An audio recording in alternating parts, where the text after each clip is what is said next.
Okay, இப்போ என்னடா பார்த்தோம், to attain this level of profit, எந்த level of profit M1 R1 நம்ம இந்த ப்ராஃபிட்டை ரீச் பண்ணணும் அப்படின்னா நம்ம என்ன பண்ணணும், if we are the entrepreneur நம்ம என்ன பண்ணணும், ONO வரைக்கும், ஓகே, இந்த NO வரைக்கும் வந்து நம்ம எம்ப்ளாய்மெண்ட் வந்து என்ன பண்ணிக்கலாம், அப்பாயிண்ட் பண்ணிக்கலாம். அப்போ வி கேன் என்னது attain the profit of M1 N1. சரியா?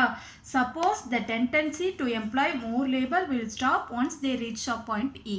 அக்ரிகேட் டிமாண்டு அக்ரிகேட்டு சப்ளை ஆகிற இந்த பாயிண்ட் வரைக்கும் நம்ம என்ன பண்ணிக்கலாம், எம்ப்ளாய்மெண்ட்டை வந்து என்ன பண்ணிக்கலாம், அக்செப்ட் பண்ணிக்கலாம்.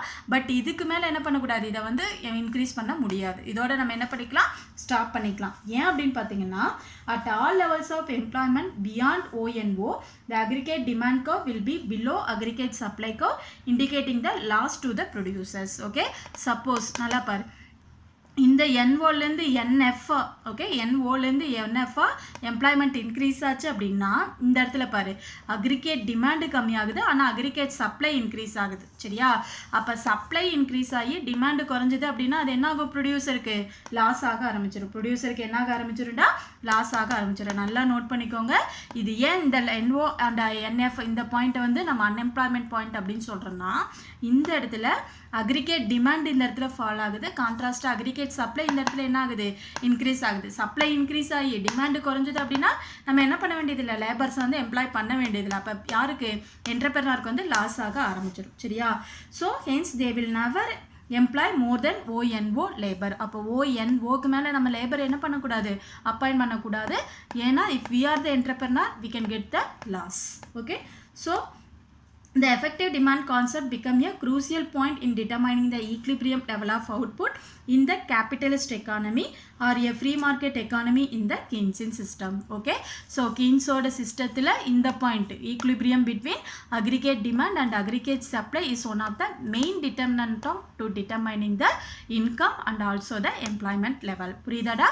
So whole especially capitalist system laissez faire எக்கானமியில் நம்மளோட ஈக்லிபிரியம் எதை, இன்கமையும் எம்ப்ளாய்மெண்ட்டையும் டிட்டர்மைன் பண்ணுறதுக்கு that aggregate supply and aggregate demand equilibrium function is the one of the most important determinant factor அப்படின்னு எக்ஸ்பிளைன் பண்ணியிருக்காங்க. ஓகே, ஸோ இதில் இன்னொரு இம்பார்ட்டன்ட் பாயிண்ட் பாரு, it is important to note that the equilibrium level of employment need not to be the full employment level, that means N1, because it is the difference between NO and NF the level of unemployment. Okay, so இந்த ON அப்படிங்கிற இந்த full எம்ப்ளாய்மெண்ட்டை நம்மளால் என்ன பண்ண முடியாது, reach பண்ண முடியாது. Because இந்த NO NF அந்த ஆப்டிமம் லெவலை விட தாண்டி அதிகமாக போகிறப்ப it should be created the unemployment problem. அதனால தான் கீன்ஸ் என்ன சஜஸ்ட் பண்ணியிருக்காரு, ஃபுல் எம்ப்ளாய்மெண்ட் அப்படிங்கிற ஒரு கான்செப்டே கிடையாது அப்படின்னு சொல்லி சஜஸ்ட் பண்ணியிருக்காரு. ஓகேவா?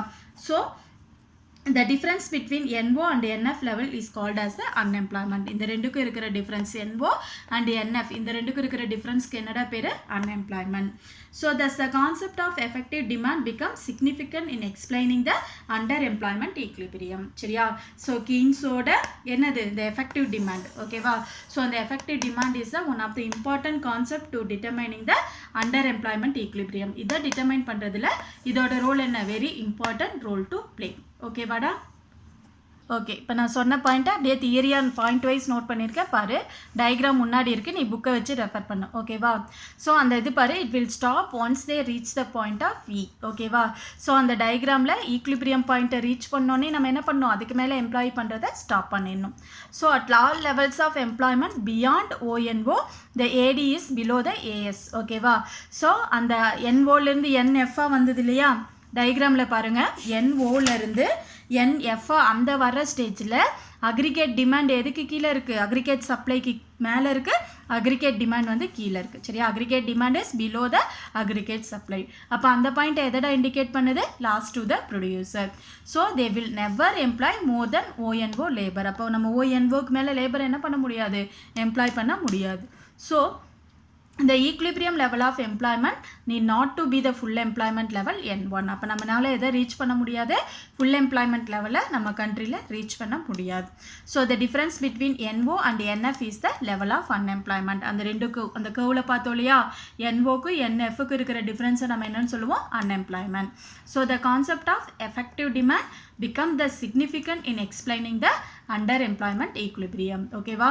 ஸோ இதோட எது என்னமா, அண்டர் எம்ப்ளாய்மெண்ட் கான்செப்டில் பார்த்தீங்கன்னா effective demand play the important role to determining the income and also the employment. Are you கிளியர்மா?